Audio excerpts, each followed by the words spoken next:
शेतकरी मित्रांनो नमस्कार. सर्वप्रथम आपल्या YouTube चॅनलमध्ये सगळ्यांचं स्वागत. आजचा व्हिडिओ देत असताना आपण रिकटच्या प्लॉटांमध्ये जेही प्लॉट तुमचे जानेवारी फेब्रुवारी मध्ये रिकट केलेले अशा प्लॉटांमध्ये आपल्याला लवकरात लवकर झाड आपल्याला पंजा तयार करून म्हणजे पंजा मारल्यानंतर आपल्याला चांगली काडी तयार करून आपल्याला नक्कीच सक्षम घड त्या ठिकाणी पहिल्या वर्षासाठी निघाले पाहिजे.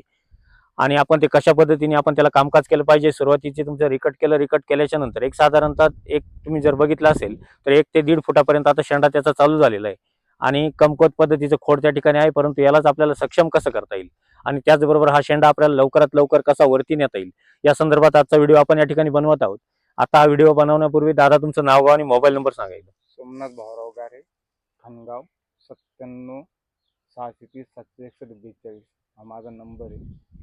तालुका निफाड, जिल्हा नाशिक. जिल्हा नाशिक. बरं, अनुष्का व्हरायटीचं प्लॉट आहे. हा अनुष्का व्हरायटी प्लॉट आहे.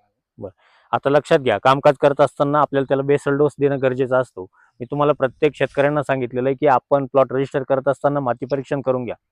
लक्षात घ्या, त्याच्यामध्ये तुमचं जे आपण मुख्य अन्नद्रव्य म्हणतो मग त्याच्यामध्ये तुमचं NPK, नायट्रोजन, फॉस्फरस आणि पोटॅश. लक्षात घ्या, तुमचं पोटॅश फॉस्फरस जे आपण म्हणतो ती झाडाची ताकद आणि नायट्रोजनमुळे तुमचा चालणारा शेंडा. आता तुम्हाला मी बऱ्याच वेळेस सांगितलेलं आहे की आपल्याला या तिन्ही गोष्टी का गरजेच्या आहे. ज्यावेळेस तुमच्याकडे नायट्रोजनचं प्रमाण कमी असतं त्यावेळेस नक्कीच आपल्याकडे थ्रिप्सचा प्रादुर्भाव वाढतो. लक्षात घ्या, रस शोषक किडी आपल्याकडे जास्त प्रमाणात तयार होतात आणि नक्कीच शेंड्यावरती त्याचा प्रादुर्भाव होतो. शेंड्यावरती परिणाम होऊन त्याचं जे कांड्यातील अंतर म्हणतो आपण त्या ठिकाणी कमी होतं. मग अशा वेळेस आपण थ्रिप्सकडे लक्ष देणं गरजेचं आहे. थ्रिप्स कमी करायचं असेल तर आपल्याला नक्कीच कीटकनाशक बरोबर आपल्याला नायट्रोजन लेवल सुद्धा चांगली असणं त्या ठिकाणी गरजेची आहे.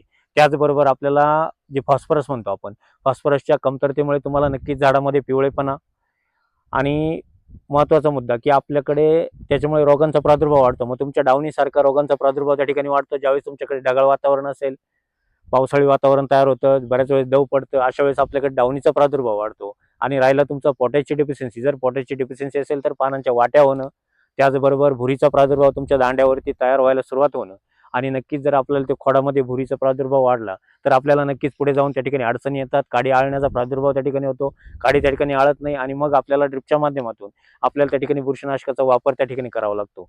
मग यासाठी आपण माती परीक्षण करणं गरजेचं आहे. त्याबरोबर आपण मुख्य अन्नद्रव्यांची पूर्तता.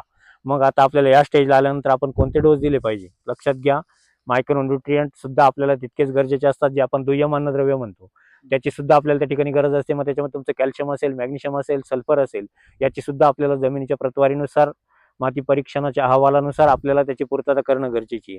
त्याचबरोबर राहिले सूक्ष्म अन्नद्रव्य. सूक्ष्म अन्नद्रव्यांमध्ये सुद्धा जे आपण घटक म्हणतो त्या ठिकाणी तुम्हाला नायट्रोजनच्या अपटेकसाठी झिंक फार गरजेचं आहे. जर तुमचं झिंकची कमतरता असेल, आपण कितीही नायट्रोजन दिलं तरीही त्याचा आपल्याला चांगला परिणाम त्या ठिकाणी दिसून येणार नाही. फॉस्फरस आपल्याला अपटेक करायचं असेल तर आपल्याला फेरसची सुद्धा आपल्याला त्या ठिकाणी कमतरता त्या ठिकाणी नको. कमतरता जर असेल फेरसची तर आपल्याकडे फॉस्फरस झाड अपटेक त्या ठिकाणी करत नाही किंवा फास्ट स्वरूपात करत नाही. त्याचबरोबर मॅग्नेशियमची कमतरता सुद्धा आपल्याकडे जर असेल तर आपल्याला पोटॅश अपटेकसाठी त्या ठिकाणी अडचणी येतात. मग त्यामुळे तुम्हाला मुख्य अन्नद्रव्य, दुय्यम अन्नद्रव्य आणि सूक्ष्म अन्नद्रव्य हे तिन्ही अन्नद्रव्य त्या ठिकाणी गरजेचे आहे. आता महत्वाचा मुद्दा की आपण या स्टेजला आल्यानंतर आपण ड्रिपच्या माध्यमातून कोणते डोस आपण त्या ठिकाणी दिले पाहिजे. लक्षात घ्या, यावेळेस आपल्याला पहिला डोस त्या ठिकाणी घ्यायचा आहे. त्याच्यामध्ये तुम्हाला युरिया घ्यायचा आहे 10 किलो आणि यारामेला कॉम्प्लेक्स एकरी 25 किलो अशा पद्धतीचा डोस आपल्याला ड्रिपच्या माध्यमातून देऊन घ्यायचा आहे. 3 ते 4 दिवस जाऊ द्या. 3 ते 4 दिवसानंतर आपल्याला सेकंड डोस घ्यायचा आहे. लक्षात घ्या, ज्या ठिकाणी तुमची जमीन सुपीक स्वरूपाची असेल, ज्या ठिकाणी तुमचा सोडियम क्लोराईडचं प्रमाण कमी असेल, क्षारयुक्त जमीन कमी असेल, अशा ठिकाणी आपल्याला हे रेग्युलर डोस देणं गरजेचे आहे. त्यानंतर आपण माती परीक्षणाच्या अहवालानुसार आपण जे DF सोल्युशन तुम्हाला तयार करायला दिलेलं असतं ते DF सोल्युशन आपल्याला दर ते 10 ते 15 दिवसाच्या अंतराने ड्रिपच्या माध्यमातून द्यायचं आहे, जेणेकरून कुठेही कमतरता झाडामध्ये त्या ठिकाणी राहणार नाही.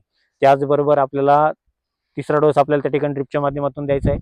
त्याच्यामध्ये हा डोस फार महत्त्वाचा असेल. त्याच्यामध्ये तुम्हाला महादनचं 24-24-0 आपल्याला ड्रिपच्या माध्यमातून एकरी 25 किलोपर्यंत त्या ठिकाणी देऊन घ्यायचे. आता ते देत असताना आपल्याला त्याच्यासोबत आपल्याला रूट कव्हर एकरी 5 लिटर आणि कॅल्शियम सल्फ 1 लिटर अशा पद्धतीचा एक डोस आपल्याला ड्रिपच्या माध्यमातून द्यायचा आहे, जेणेकरून कुठेही तुम्हाला बुरशीचा प्रादुर्भाव त्या ठिकाणी होणार नाही. त्याचबरोबर आपली रूट चांगल्या पद्धतीची डेव्हलप त्या ठिकाणी राहील अशा पद्धतीचा सेकंड डोस आपल्याला त्या ठिकाणी देऊन घ्यायचा आहे. हे 2 डोस दिल्यानंतर आपण स्प्रे सुद्धा आपल्याला गरजेचे आहे. हे तुमचे 8 ते 10 दिवसाच्या अंतराने 2 ते 3 डोस जाणं गरजेचे आहे. त्याचबरोबर आपण स्प्रेच्या माध्यमातून आपल्याला या पद्धतीच्या शेंडा असल्यानंतर आपल्याला पहिला स्प्रे त्या ठिकाणी घ्यायचा आहे. त्याच्यामध्ये तुम्हाला फिनिक्स कंपनीचं कोजेन घ्यायचं आहे 500 ग्राम, मॅग्नेशियम सल्फेट 500 ग्राम आणि मेलेडिओ 400 ग्राम अशा पद्धतीची एक फवारणी 200 लिटर पाण्याच्या प्रमाणात घेऊन आपल्याला करून घ्यायची. फवारणी करत असताना सकाळी 10च्या अगोदर आपण फवारणी करणं गरजेची आहे किंवा दुपारी 5 वाजेच्या नंतर आपल्याला फवारणी करायची, जेणेकरून टेम्परेचरमध्ये कुठेही आपण फवारणी त्या ठिकाणी घ्यायची नाही. जर आपण फवारणी घेतली तर आपल्याला नक्कीच प्लॉटांमध्ये कुठंतरी स्कॉर्चिंग येणं किंवा टॉक्झिसिटी वाढणं याचा प्रादुर्भाव त्या ठिकाणी दिसून येईल. त्यामुळे आपण नक्कीच ही फवारणी करत असताना आपण सकाळी 10च्या अगोदर किंवा 4च्या नंतर आपल्याला फवारणी घ्यायची. पहिली फवारणी तुम्हाला सांगितली, त्याच्यानंतर दुसरी फवारणी घ्यायची. दुसरी फवारणी घेत असताना तुम्हाला त्या ठिकाणी ब्लॅक माइट घ्यायचं 250 मिली, त्यासोबत प्रोक्लेम घ्यायचं 100 ग्रॅम आणि आबासिन 100 मिली, असा एक दुसरा स्प्रे आपल्याला त्या ठिकाणी करून घ्यायचा आहे. ही 2 फवारण्या झाल्या. तिसरी फवारणी घेत असताना चिलेटेड झिंक 100 ग्रॅम, लक्षात घ्या अतिशय महत्त्वपूर्ण स्प्रे असेल. चिलेटेड झिंक 100 ग्रॅम, त्यासोबत आपल्याला डायमोर घ्यायचं 100 मिली, 200 लिटर पाण्याच्या प्रमाणात आपल्याला ही फवारणी घ्यायची.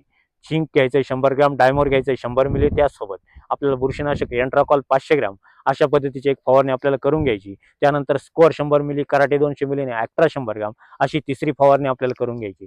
अशा पद्धतीच्या फवारण्या जर आपण 2 दिवसाच्या अंतराने करून घेतल्या तर आपल्याला नक्कीच प्लॉटमध्ये थ्रिप्सचा प्रादुर्भाव असेल, त्याचबरोबर बाकी इतर डेफिशियन्सी असेल ती त्या ठिकाणी कमी होईल. आणि ज्या ठिकाणी शेंडा जास्त कमकुवत वाटत असेल अशा ठिकाणी आपल्याला 19-19 500 ग्रॅम 200 लिटर पाण्याच्या प्रमाणामध्ये आपल्याला घ्यायचं आहे. कॉम्बी एफ 100 ग्रॅम, 19-19 500 ग्रॅम आणि त्यासोबत एक साधं बुरशीनाशक, मग तुम्ही M45 घेत असाल तर 500 ग्रॅम घ्या, 22 घेत असाल तर 250 ग्रॅम घ्या. अशा पद्धतीची एक फवारणी आपण जर करून घेतली तर प्लॉटमध्ये आपल्याला चांगले चेंजेस त्या ठिकाणी दिसून येतील.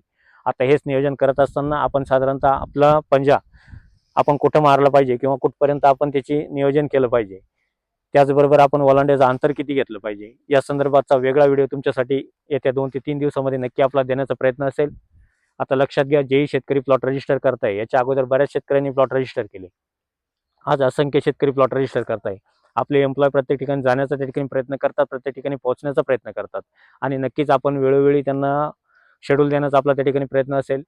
परंतु हे करत असताना आपण नक्कीच पानदेट परीक्षण सुद्धा तितकंच महत्त्वाचं आहे, तितकंच आपण माती परीक्षणाला सुद्धा महत्त्व देणं गरजेचं आहे. ते आपण कंपल्सरी करून घेत चला. तुम्हाला काही अडचणी असतील तर नक्कीच ऑफिसच्या क्रमांकावरती संपर्क करून आपण कॉल करून आपण विचारू शकता. तुम्हाला ऑफिसचे क्रमांक सांगतो: 98 34 25 22 14, 91 68 000, 501 502 503 504 या कुठल्याही क्रमांकावरती संपर्क करून आपण आपले प्लॉट पण रजिस्टर करू शकता आणि काही अडचणी असतील ते विचारू शकता.